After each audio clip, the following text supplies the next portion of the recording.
There is one thing which I want to share with you, and that is so true from the life of Prophet Muhammad sallallahu alaihi wasallam.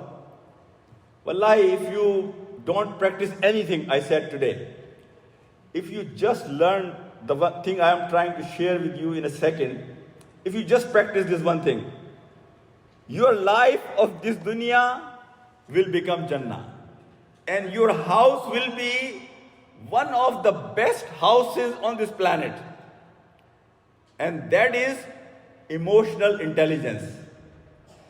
Look at the life of Prophet Muhammad sallallahu alaihi wasallam. He never belittled anybody. He never humiliated anybody. He never said anything which can affect the emotions of the person. He was always very sensitive. Listen to me. He was always very sensitive about the feelings of the people. About the feelings of the people. Emotional intelligence is that you are sensitive about the feelings of others.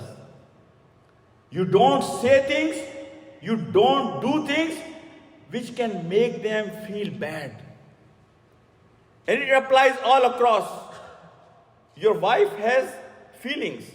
Your kids, they have feelings. Wallahi, 3-year-old child has his feelings. And try to insult him and then see how he feels.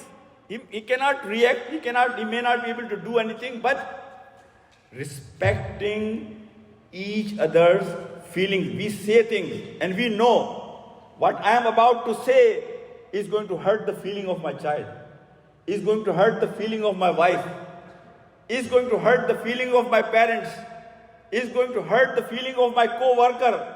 Lekin we still say, because we don't care. So having this sense of sensitivity about the feeling of others is one of the key to have beautiful relationship, my brothers and my sisters.